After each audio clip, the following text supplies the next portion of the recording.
Hello friends, कैसे हो आप सब? अच्छे ही होंगे। कार्तिक सुद छठ के दिन छठ की पूजा होती है। छठ पूजा का महत्व तो सबको पता होता है, पर छठ माता की कहानी क्या है, उनके पीछे की कथाएं क्या है, ये सबको नहीं पता होता है। तो आज हम इस वीडियो में छठ माता की कहानी क्या है, उनके पीछे की कथाएं क्या है, ये जानेंगे। छठ माता की कहानी राजा प्रियव्रत और उनकी संतान प्राप्ति से जुड़ी है। सूर्यवंशी राजा प्रियव्रत और उनकी पत्नी मालिनी को कोई संतान नहीं थी, जिससे वे बहुत दुखी थे। महर्षि कश्यप के निर्देशानुसार एक यज्ञ के बाद रानी गर्भवती हुई, लेकिन उन्हें मृत शिशु प्राप्त हुआ।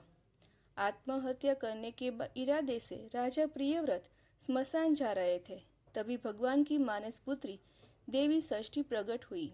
देवी ने राजा को बताया कि वे षष्ठी देवी है और उनकी पूजा करने से संतान की प्राप्ति होती है।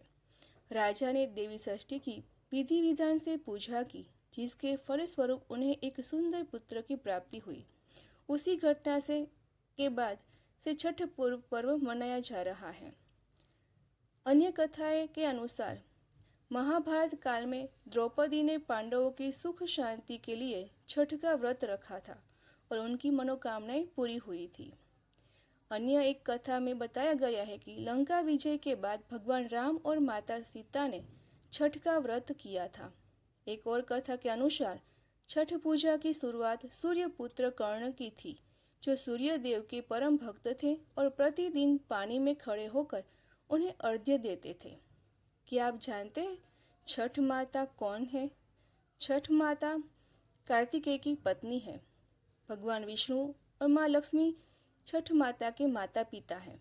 छठ माता के भाई बहन जयंत, जयंती, ऋषभ और मिथुषा है और पूरा सर्व संसार छठ माता का संतानें हैं। आपको ये वीडियो जानकर अच्छा लगा हो, कुछ नई माहिती मिली हो, तो मुझे कमेंट जरूर कीजिए। मेरी इस चैनल को ढेर सारा प्यार दीजिए और सब्सक्राइब कीजिए, शेयर कीजिए और लाइक करना मत भूलिए। Thank you.